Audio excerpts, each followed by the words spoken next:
Hello, you wonderful people, and welcome to another episode of Not Too Comic Book. This being a show where I talk about TV shows that are adaptations of comic books. For today's episode, I'm going to talk about The Boys, Season 4, Episode 2. Another great episode. A lot of really interesting things went down in this episode, so let's break it down.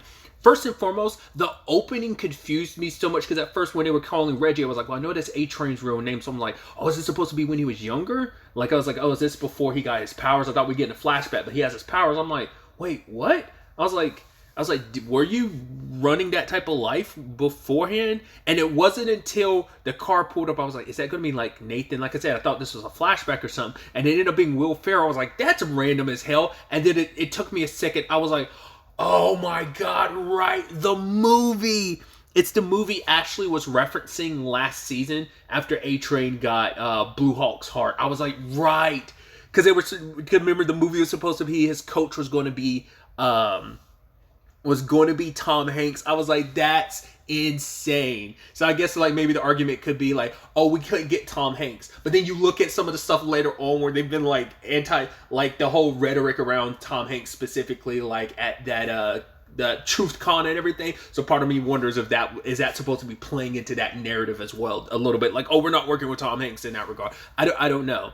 But also having I'm sure he said something along those lines. There was a movie he did with Kevin Hart that was probably had him saying similar lines, but like he was like slinging that yayo with these gangsters or gangbangers is what he said. It's kind of like the line that Ashley said last season. Having Will Ferrell say that is wild. And it also was a double whoa, and it makes sense. He's playing Coach Brink. I'm like, of course. It's so interesting because like Brink made it seem like, oh, he was such an influential part to so many people's lives. I mean, obviously Deep and A-Train and Polarity were there talking about him when he passed. You know, they sent in messages, obviously, in Gen V, but the way A-Train talks about it's kind of like like my only coach has really been my brother. So it's like, what did maybe Brink helped you? Well, I guess he's more so saying like, right, my brother helped me, coach me in my everyday life versus like Brink was there for me with some of the superhero stuff, but still my brother was still my coach. Because I don't think that's retconning that. I think it's just kind of showing like, right, Reggie, A-Train's brother Nathan was a lot more there for Reggie than Brink was in a lot of ways. Maybe. I mean, we also saw how Brink handled stuff, so the way that I don't know, we saw the truth about who Brink was, so probably neither A-Train nor the Deep probably have like the best perspective on him in that regard. At least maybe A-Train does it. Either way, I just thought that was so interesting. And then we have Adam there being like, oh my god, yo, move over De Niro. Like, this will be Oscar for you, Will. This is it. Now obviously he has like little notes for A-Train about the situation, but like once again, it's just that narrative of just like, right, this isn't even my life. Because he was even like, yo, you're making my brother out to be some drug dealer. It was like, it wasn't even like that. And then he has to talk to Noir, who's like, yo, I'm glad for this part, but what am I supposed to do? It's like, you're supposed to be a brain-dead sociopath, dude. You don't talk. Just shut up and do what you... Because it's like, yo, like, I mean, that was the first time I've ever killed someone. It's like, to be fair, you said that, but you were literally the first one that went swinging last. It wasn't even Deep. It was Noir, but it's like, I'm so curious to find out. I mean, you probably can look at like the IMDb to find out who's underneath that mask, but I don't want to know. I wonder, is it going to be like a reveal or not? Like I said, it feels. I was bringing this up last episode. It definitely feels like we're not going the Noir comic book route for the boy. Like the route they went for Noir story in the comics. Once again, you still could do that later on, but for right now, it doesn't seem like they're going down that route. Either way. Staying on the A-Train front really quickly, that was like really sad later on when he's with his nephews, and he's trying to talk about the stories about like all the saving he's done, because A-Train had like he's backpedaled so much. He takes steps forward and then he backpedals, and it's just like, yeah, like he's telling a story about the good that he did, but then his brother shows up and it's like, nah, that's all BS. That was on a sound stage. It was this, it was that. It's all baloney, which is so interesting how that mirrors Ryan's story, but we'll get to that in a bit. So I thought that was so interesting, where his brother, like, I mean, understandable, like, his brother was always kind of his biggest fan, kind of let a lot of stuff slide, but last season was the first time he'd really gotten to see, like, the ugliness behind, like, oh, like, because now he knows, like, oh, my brother's a murderer, which, to be fair, your brother's murdered people before, too, but you just kind of let that, like, because I'm like, yeah, it is publicly known he killed Robin, but it was just kind of like, oh, it was collateral damage. This is someone that you know he actively murdered, which once again, he's killed other people too. Pop Call, for example. So that's that situation where you're like, ugh. But it's like, yeah, but also like Nathan will be paralyzed for the rest of his life because of A-Train. So it's like, right, I don't want my kids around you. You're not a hero. You never saved anyone. A-Train has done good over the course of the show. He's the one that helped expose, give all the information to the boys about what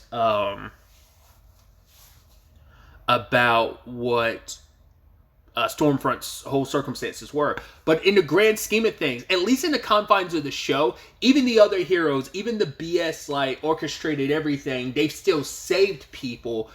I don't think we have seen A-Train. He's done heroic stuff. I mean, once again, killing Blue Hawk, that was just revenge. But like helping out like Huey and Starlight get the info about Stormfront, like that's the biggest like heroic thing he's done in the show so far.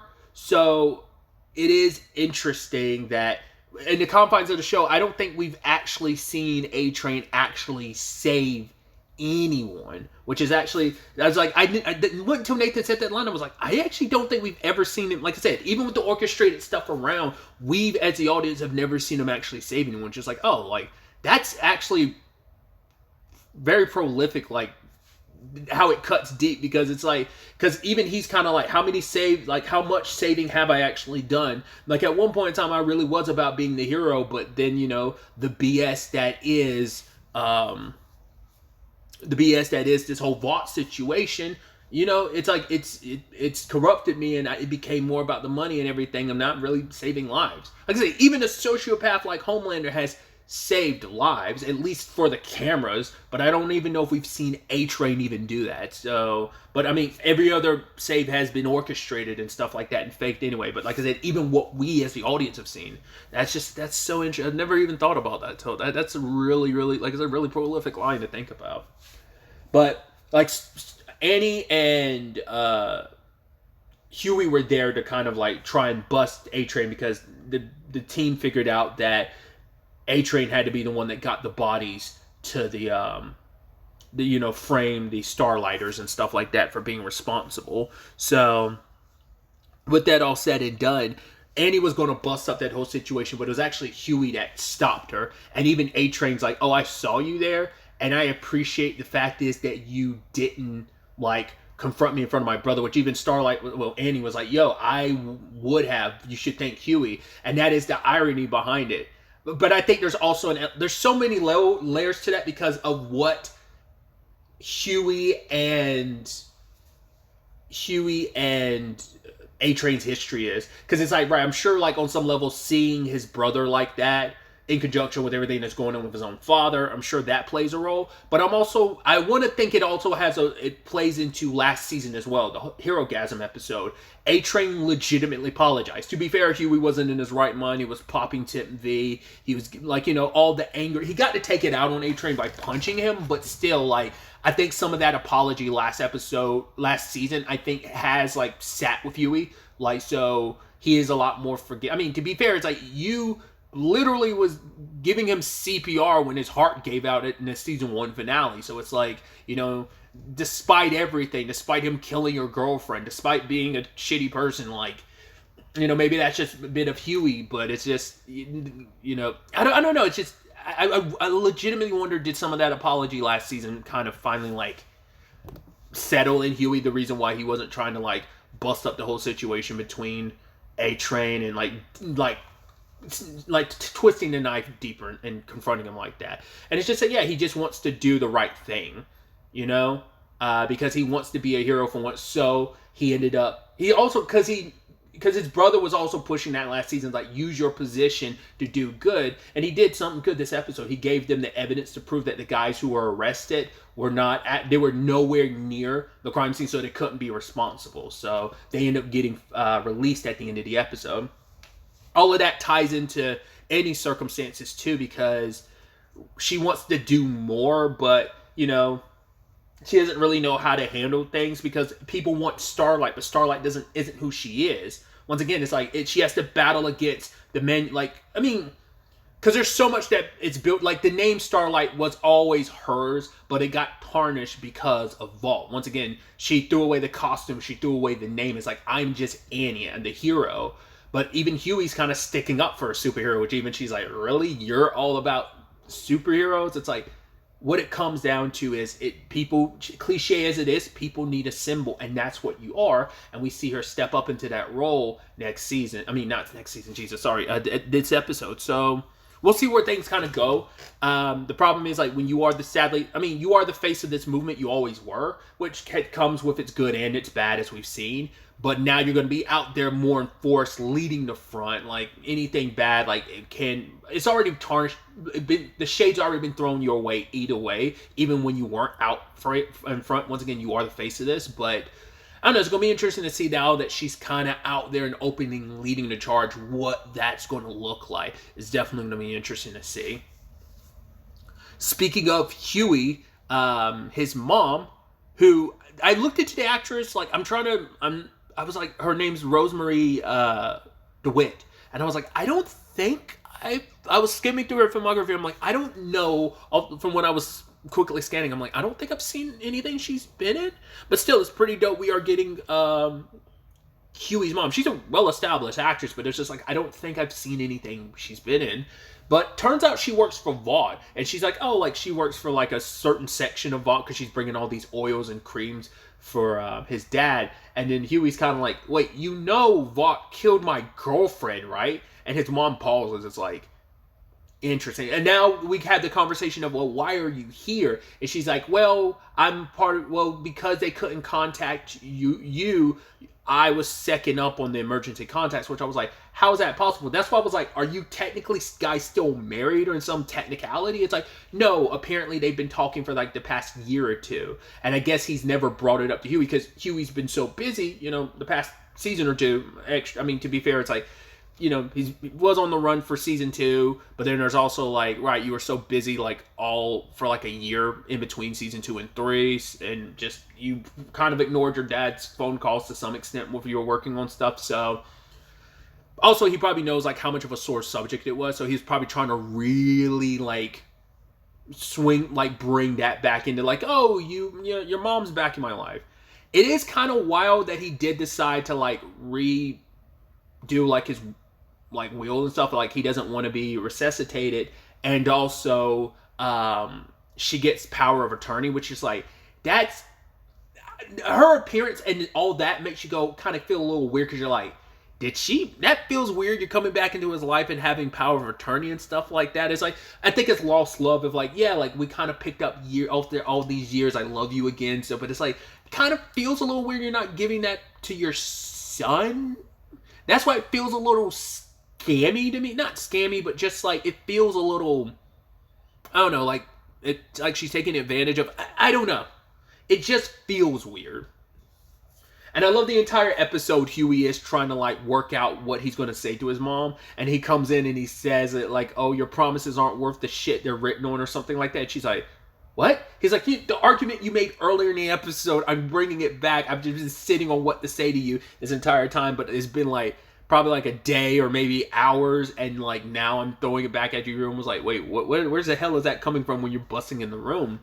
But it's like, yeah, you weren't there. He's like, remember, like, it was a Friday. You said you were going to get tickets to Billy Joel, and that was the last time I saw you. I kept telling Dad, it's okay. For like a week, Mom's going to come back. Mom's going to come back. And years later, here is how you come back. It's like, you have no right to make any decisions. You don't know what Dad wants. You know, you need to shift, like, any decisions you're going to make, you run by me first. Because if you don't, I'm going to take you to court. And he's also like, also get rid of that oils. Like, they smell like shit and Dad wouldn't like them. And you see his mom break down. It's like, I mean, Huey's understandably pissed because his mom's trying to be like, well, this isn't about our issues. It's about your dad. It's also like, yeah, but it's not just Huey you abandoned. You abandoned him to kind of raise your son alone. You know, so I'm curious to see where that goes. Because we also don't fully know, like, cause we didn't touch on it at all last season, but we don't know what Annie's relation. Well, we touched on it a little bit in a flashback, but you know that doesn't fully talk about where they are currently. You know, and Annie and her mom have a complicated relationship, obviously, so I'm sure she can understand that with Huey's circumstances. I mean, well, because her situation is a lot closer to her. Annie and her dad's relationship is closer to Huey and his mom's because her dad bailed. Apart because of all the whole, you know, compound V stuff. So, but I think that was a little later in life. Well, I don't know if we ever specified when her dad left. We just know that he did.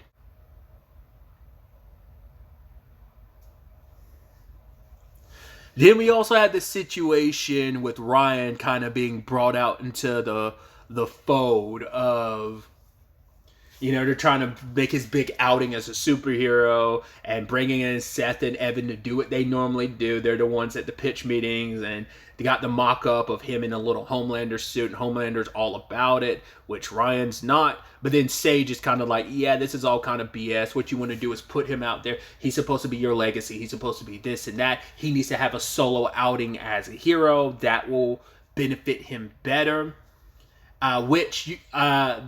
Initially Homelander's so against it, but then like Sage convinced him to go along those lines, and he just kind of reluctantly accepts, which you can tell Ashley's pissed about it because it's like, okay, you came out of nowhere and suddenly you push back on some notions that Homelander has, and he's okay with it, but anytime I do it, I have to be worried about and scared for my life, which is so interesting. But the fact is, I think that's so...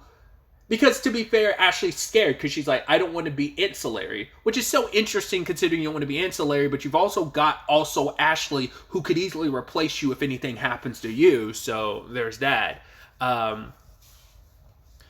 Because she also thinks on some level, it's like, well, obviously you care enough about me because you keep me in the CEO position, but that's just for optics, I'm sure. But it's also the element of, hey, you saved me from the Godolkin situation in the season 1 finale of Gen V. So, you know, there's some level of like, yeah, you care about me to some extent, but it's like, once again, you're a toy and all, yada, yada, yada. It's Homelander goes on and on about humans.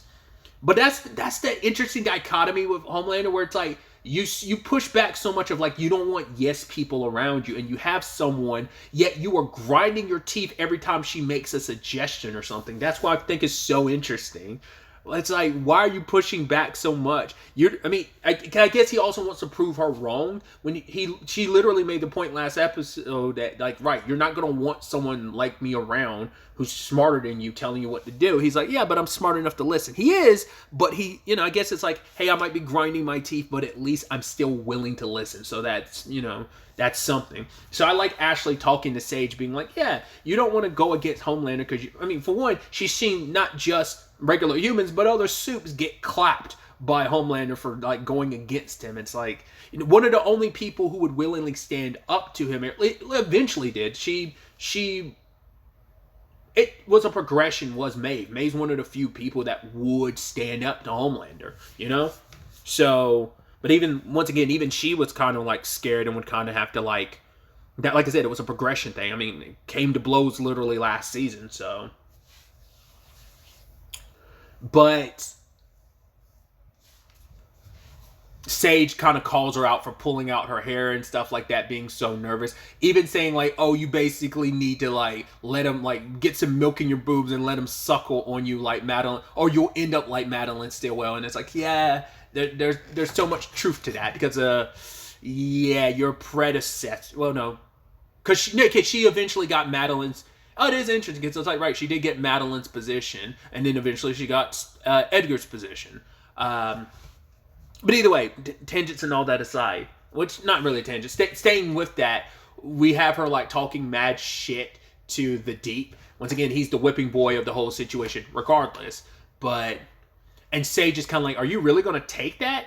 And so later on, he confronts Ashley and he strikes some fear into her because Ashley was getting a little too complacent, because it's like, once again, she was talking, I think also she was riding a high, well, everyone shits on the Deep, so it's easy because he has no confidence because he is an asshole and a piece of shit, like a lot of people are, but he's, even bigger piece of shit.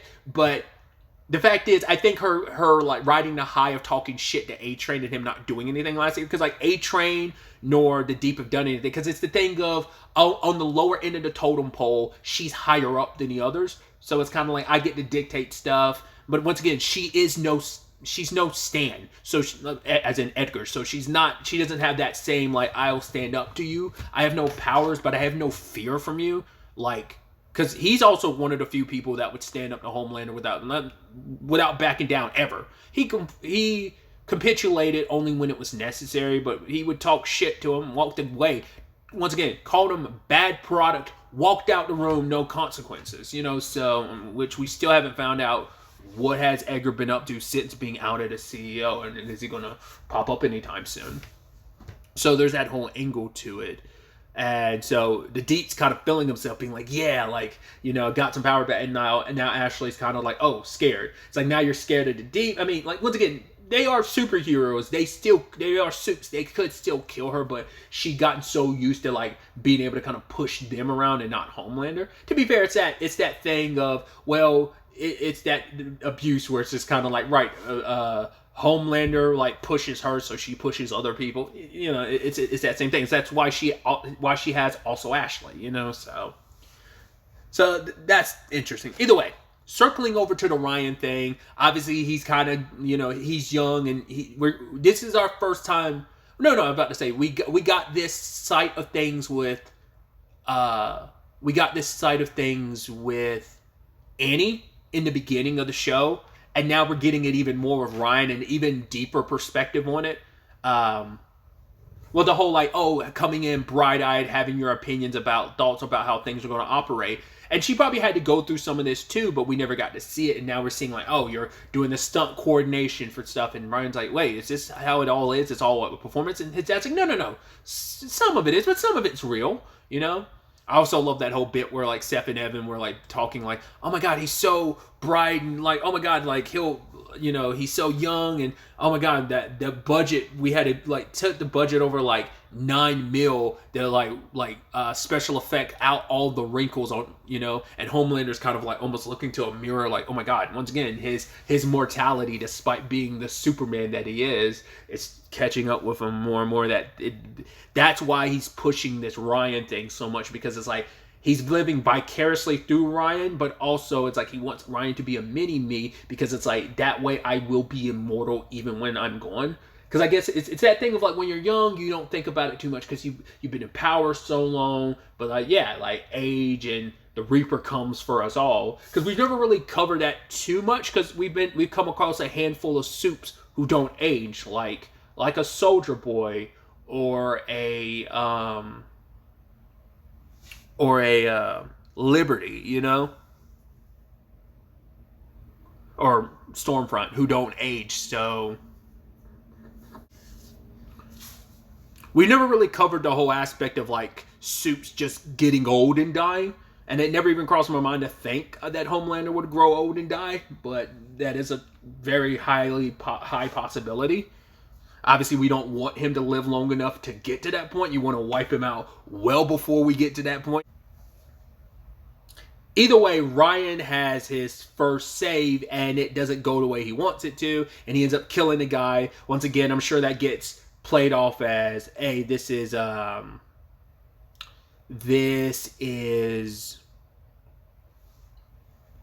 just, what was the collateral damage type of situation. The guy that died was the stunt coordinator dude, Coy. So it's like, oh, interesting. So that whole thing was orchestrated, obviously, which I love. Deep was like, wait, when it comes to saving the day, like, are we going to actually kill people? Which Homelander was like, shut up. But then he was like, that's why I was asking. I thought we weren't killing people. Noir's like, I'm trying to understand my motivation. Like, what? Like, I'm getting conflicting notes. It's like the only note you're getting is shut up and follow orders. It's not that conflicting, but I get the point you're trying to make with like everything going like, we're killing people, we're not killing people. And later on, Homelander bringing 2 milkshakes because he got one for himself, but also for his son. And he thought Ryan was upset because it's like, oh, things didn't go that way. But it's like, don't worry, son, it's going to be okay. But it's like, wait, what? You're crying because Koida, whatever, he's insignificant, he's human, they're toys, they're fragile, yada, yada, yada. But you're also forgetting, it's easy for you to have that disconnect because you were a lab rat. So you don't have the best opinion of humans. So you were literally born in a petri dish. So it's like, it's understandable why you'd feel the way you do because you have no actual connection to humans. You are forgetting once again, he is the first natural born soup. So his mom was human and he was raised human. So yes, he's a little more sensitive. Unlike you, he's not completely numb and a monster. And it's just, it annoys him so much that Ryan is, because he wants people to fit who he wants to, like, he wants people to fit in a box of, you're going to be this way because I want you this way. Because once again, he's living so vicariously through Ryan. It's like, you are a reflection of me. The whole point was that Sage was like, yo, this is supposed to be Ryan's time to shine. What did he do? He showed up. Instead, he made the moment about him because it's not about Ryan. Ryan, you said all the right things last season. It's like, oh, season 2 and season 3, you had moments of being a genuine father, but every other moment, it's just like, no, it's just your narcissism, you making everything about you, like Ryan being a superhero. You even got him wearing a suit similar to yours. Not similar, exactly like yours, because you want him to be you. It almost feels like that storyline beat you'd expect like in a comic book situation of, okay, cool, when you get older, I'm going to put my brain inside your body. Oh God, what the hell is his name? The Ultra Humanite. Oh my God, I was about to blank on that, from DC. Who's a dude who put his brain in an actress's body and then eventually put his brain inside of a giant white gorilla. Comics, am I right? I could easily feel it be a situation where Homelander would decide to put his brain inside of Ryan's body just so he could start over to some extent. This in itself could, once again, tie into other storylines from the comics that I'm aware of when it comes to... It's kind of spoilerish, but I'm dancing around it. This could easily lead to the noir thing I was thinking about. Like what noir circumstances are in the comics. This could lead to that, like, without using a certain word, a certain C word, that's, I'm kind of spoiling at that point, but without actually saying that. That's why I'm curious, that could be a way to use that storyline in this capacity. So, I don't know. Once again, I'm talking out of my ass, just theorizing, but not saying that's even the definite route they're going to go down, but it just feels like I wouldn't put it past Homelander to do something so egregious as, like, putting your own brain in your son's body just for the sake of being able to live forever type of thing, or just get a fresh start in a young body type of thing. So, other elements to the episode, Butcher finally reveals to the squad that he's sick, but it doesn't mean anything. It almost feels interesting that, like, MM would kick him off the team at that time. To be fair, MM's like, yeah, oh, you're talking about you finally tell us the truth, you're finally being honest. Motherfucker, you've known for 6 months you were sick, and you didn't tell us. You've been a liability this entire time, so you're getting the boot. Huey can't really do much. It's like, yeah, he's the only one. Once again, literally the only person on the team that's kind of fought to keep Butcher on, so... Kimiko, and Frenchie end up going to TruthCon, which, hey, Butcher's already there because he has his ways. Which I love a lot of that stuff that came up at TruthCon. What was, one of them was about Minions and stuff like that, which I was like, they're kind of saying, like, right, the Minions movies are meant to try and placate you into becoming Minions yourself type of thing in society. Because I'm wondering, like, because some of that stuff I'm like, some of that is real because you see some flat earth stuff, but I'm also like, is that a real thing or is that something to show? Is that what the writers came up with? Like, what the fuck? because I wouldn't put it past it, because it's like the term NPC has been, I mean, obviously more recently it's like the whole, TikTok situation, but like NPC was co-opted into meaning something else entirely. Because when I think NPC, well, the TikTok thing is meant to kind of play into NPC as in like video game NPC was like, which I immediately think of that non-playable character, but in real life that has been co-opted to mean a different thing. It's used in a negative light again. It's used in like a derogatory sense against people. I feel like I don't hear it as much, but I'm sure it probably still exists in the real world zeitgeist at some level. But it feels like that, where it's like, oh, is Minion supposed to be like the new NPC in that regard? It feels like that's where they were going with that. Well, I forgot what was that book that little kid was reading. I'd say little kid, but he was probably like a teenager. But it was like, the book is called like White Power, to be proud of yourself. I forgot what the subtitle for it was. I was like, ugh. I was like, okay, I see what we're doing here. But there's a lot of stuff there. You're like, okay, wow. Drawing pentagrams on Starlight's hands and stuff like that, calling her evil or murderer, and obviously how like they like are depicting her. Obviously, like the place is not going to be the biggest fan of her. But I Firecracker, when she was like doing her thing, and she was bringing up like Tom Hanks, and it's like, how many movies has he done? 311. Oh, what is 311? It's the police sign for child stuff. You're like, oh wow, because it's like, yeah, like because they were bringing up him and Oprah, which I think is so interesting, because it does seem like publicly, I don't follow enough Oprah stuff, but it does seem like publicly, like Oprah's kind of taken some like PR beatings like over the like past few years. Like I feel like a lot more people are anti-Oprah. Maybe that's just an online perception or whatever, but it just feels like a lot of people have turned against Oprah. Once again, I don't pay enough attention to Oprah's thing, but it's like, yeah, like it always seemed like Oprah was like well loved and liked, and it just feels like the pendulum swung the way. Like I said, the internet's the internet, so it's always going to seem like that's how the world reflects, but the internet, even as big as it is still like a small fraction of people. Either way, I went on a tangent, but I was like, yeah, she's it's like, yeah, you know what time Firecracker's on. Which I also love the dude that opens for her, Splinter. I didn't realize who he was until he got closer to him. I was like, wait, is that? And it's like, yeah, it's Rob Benedict. I was like, yes! I love all these Supernatural alumni in these shows. I was like, oh, it's so good. Rob Benedict, best known as playing Chuck in Supernatural.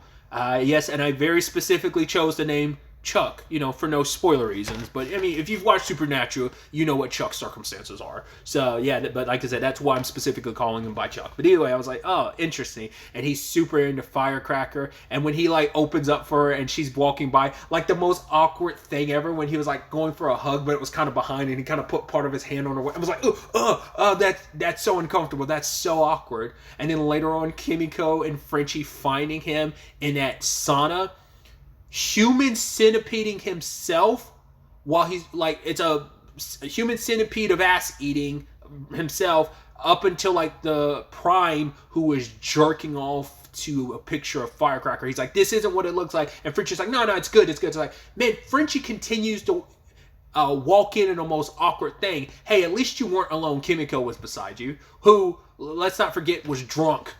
I mean, you literally had your first drink last season, and now you're like knocking back. Okay, I had like 3 beers. Okay, like 6. Okay, 8 beers. It's like, Jesus. It's like, well, to be fair, it's like a lot of people in that group have not a lot, a good chunk of those people have like a self-destructive behavior. You could, I guess the argument could be like, well, she found out how good alcohol could be with dealing with pain, so she found out, like, because she also witnessed that a lot with Frenchie, of how he dealt with stuff, was like getting high, was kind of, that's his vice. We even see him do it at near the end of the episode. So both her and Frenchie are going through it, because she's trying to figure out, first and foremost, why Frenchie is avoiding Colin. And I love the whole thing. She's like, well, I hooked up with like a barista, and it's like, he stuck his penis in my vagina. And Frenchie's like, okay, because he's like, it's literally not because of you and me, which we end up finding out because he talks to Sherry that, yes, it is in fact what I thought.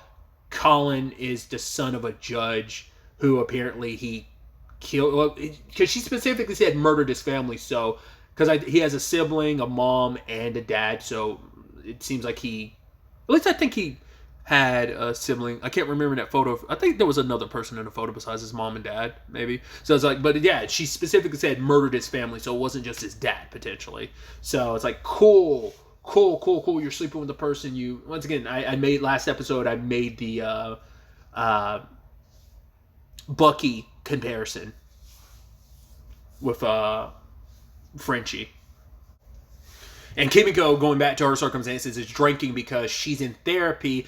Like, they're trying to, like, work on getting her to kind of talk, and obviously everything's associated with trauma, and, but, she's trying to say, like, right, the past is the past. It doesn't kind of define us, but she's still going through it because she's never properly dealt with everything. Like, she's gotten revenge on some of the Shining Light group that basically kidnapped her and her brother and made them into child soldiers. Yeah, she's gotten revenge, but she's never properly dealt with that. She got a revenge against Stormfront, but she never properly dealt with, like, her brother's death. Like, it's all been there because she's been able to kind of basically distract herself with other stuff, but now it's, like, coming to the forefront, especially because some of those posters at TruthCon are about, like, child trafficking and stuff like that, and now it's a situation of, for her, and she pushes a guy being like, right, if you're really about all of this, like, you should be out there dealing with, like, real child traffickers and not this BS, because herself was child trafficked. Like, she was turned into a child soldier. And because the last time she killed someone related to the Shining Light group was season 2. Because that storyline didn't pop up at all season 3. It did. I think the only time it came up was with when they were trying to discredit Annie, and they brought up the fact is that she had ties to Kimiko, who was tied to the Shining Light. So that's the only time that was really referenced last season. So, but at one point in the episode near the end, Kimiko sees, like, there are some, like, Shining Light people here. So she's going on, like, that's her way of dealing with things. Is like, right, if I kill these people, maybe I can finally, like, stop what happened to me from happening to others. But also, it's like getting revenge for me and my brother. It's kind of all she kind of has right now. But it's like, that's not going to solve anything. I mean, everyone's kind of been on their revenge path. Like MM was last season, like Butcher continues to be, because we see what revenge can turn you into. It can turn you into a butcher, and that's not who Kimiko is. Both literally as in, like, a butcher of, like, killing people a lot in that sense, but also as in William Butcher himself. So it's I didn't realize the layers of me just using the word butcher like that. Either way, I actually forgot. Bringing up MM made me remember, like, because obviously not all the freaking conspiracy stuff is crazy or not. Because they say, like, oh yeah, the CIA has Soldier Boy. It's like, well, that's not a lie. That's actually, once again, like, some conspiracy is also playing into, some conspiracy theories are true. I also appreciate they also made it like, because, like, Kimiko was like, do they really believe in all this BS? And he's like, yeah. Frenchie's like, you would believe anything, like the moon landing and stuff. And you see that look on Kimiko's face. I was like, I appreciate that. They make it go like, right. Kind of like everyone has their levels of conspiracies and what they believe in and what they don't. Even Frenchie being like, yeah, he doesn't believe in the moon landing. He thinks the moon landing was fake. So I was like, oh, like, I thought that was kind of playing that interesting. Like, yeah, like there are, because in his mind, it's like, that's not a conspiracy. That's a fact of, like, yeah, that whole thing was BS. Like that, so I just thought that was like a nice little dialogue thing. The squad thought they were going to get a leg up on Sage, but she is really smart. Once again, not just the smartest person in the world. She had already kind of orchestrated everything. She's like, I knew you were bugging my phone. Like, did you really think you'd catch me off guard, Marvin? I love that conversation she had with Firecracker. It's like, okay, so what are you trying to sell? And she's kind of like, oh, I'm selling, like, the truth or whatever. But she's like, what I'm really selling is purpose. You have all these people who are loners, who are basically being told to stay inside because of the color of their skin. And then, like, I give them a purpose. I make them feel like, I give them kind of like a sense of community. Like, you're taking advantage of, I mean, that's what any good cult will do. It's like, it will take advantage of people who feel disenfranchised or alone, So you're able to kind of feed into that and orchestrate it. I mean, it's no different than what It's exactly what Stormfront did in season 2. She did the exact same thing. It's the thing that Homelander, he's taken that tactic and he's run with it ever since, you know? So makes them kind of two peas in a pod, and Sage feels like, oh, I can really take advantage of the situation and use you. So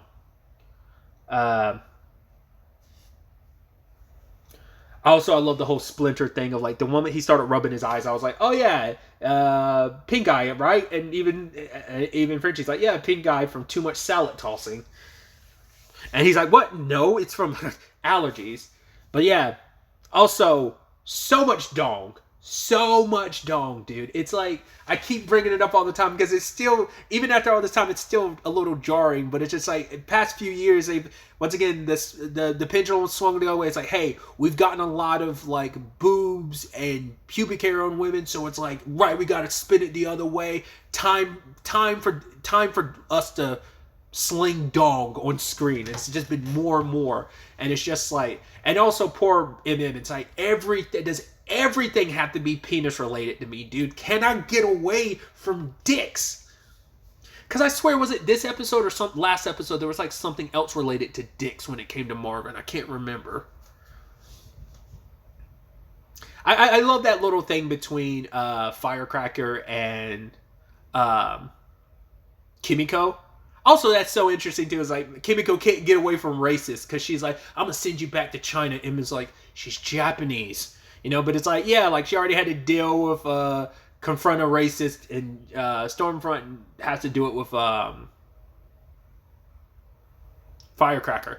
Oh my god, I had to really quickly bring it up. There's a Alex Jones look-alike competition or something that went on. I forgot. It's like one of those announcements that was playing over the intercom and stuff. That just made me think about it. Because the whole conversation of, do you actually believe all this bullshit? And it's like, that plays into real life where people are like, no, politicians don't really believe stuff they say. It's just like they say what they have to say to rally their base because they know, like, hey, this is what I know what I need to say to get people on my side. Because people who do feel like this, if I'm the person that's up there telling the quote-unquote truth, it's like, even if I don't believe half the shit that comes out my mouth, kind of like an Alex Jones type of situation where it's like, yeah, do you really believe it? Maybe you do, maybe you don't.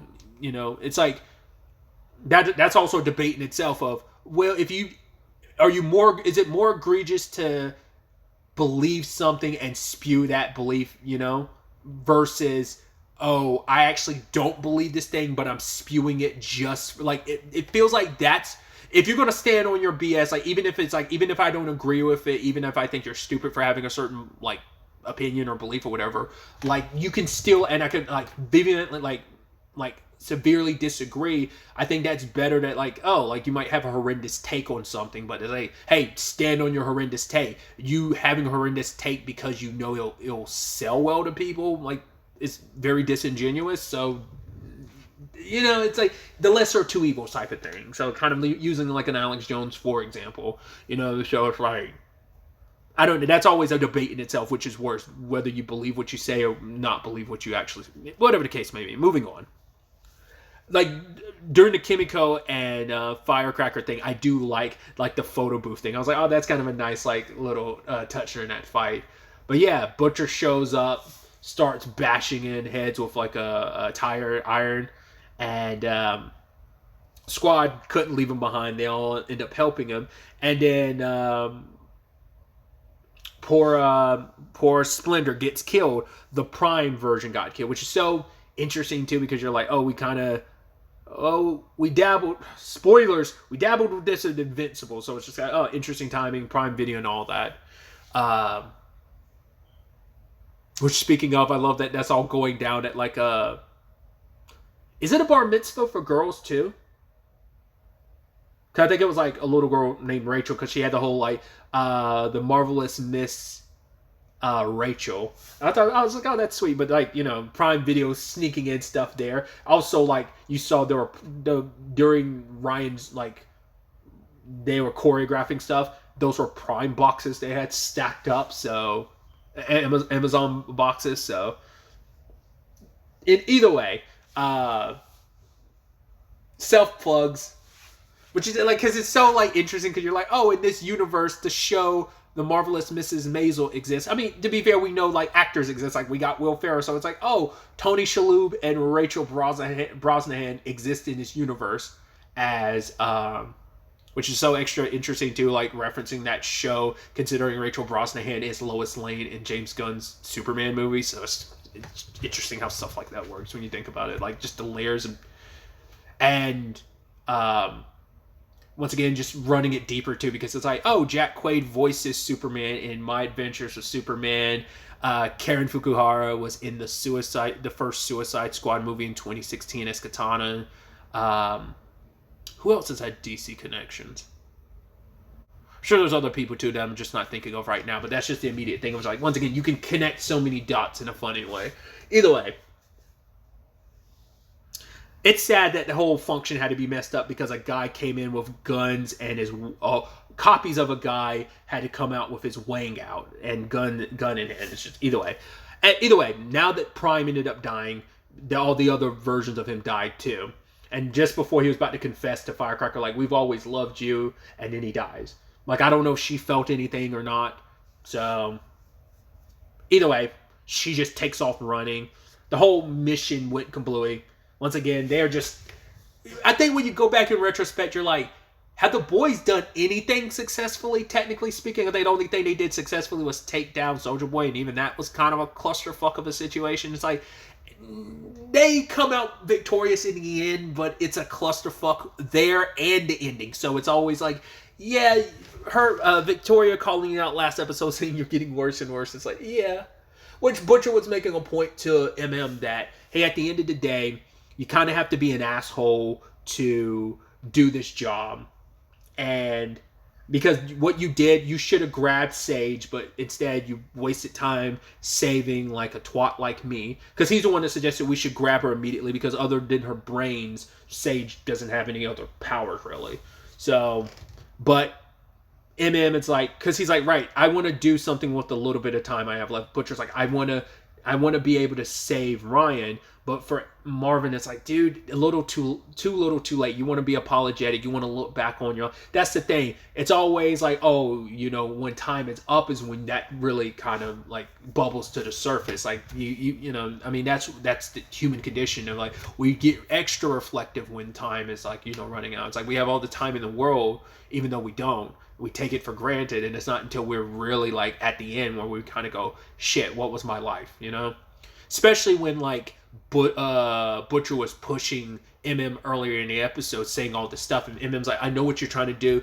You want to like deal with shit in your own way by like having me punch. He's like, I'm not going to do that. And MM proceeded to lay his ass out. But it's like, dude, all the bullshit you put us through over the course of everything, I always took you back and was down with it because it meant that meant like me and you potentially could be brothers again. He was like, I was stupid enough to kind of hold out hope every single time. And what did you do? You continue to disappoint me. So we'll see where things kind of go. Obviously, Butcher is out on his own, out in the cold. So with the situation being what it is, I can see, like, considering he's not with the boys, this was kind of like the nail in the coffin in that regard.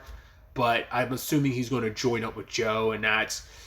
Well, we saw it's going to be no different from you joining up with Soldier Boy last season and dragging Huey along, but now you don't have your canary to kind of pull you back. I mean, once again, if that ends up being the route we would go, it feels like that could be, but I'm interested to see where everything ends up going. Oh yeah, speaking of Jeffrey Dean Morgan, I was like, right, he's DC related because he was in the Watchmen movie. Either way, that just kind of clicked in my head. I was like, oh yeah, I forgot about that. Either way, tangents and all that aside, I'm excited to see where the next episode takes us going forward with all of this, episode 3. So, but really, that's all I wanted to talk about. I think to the next time we meet, be happy, be safe, live life to the fullest, and enjoy it. Good day and goodbye.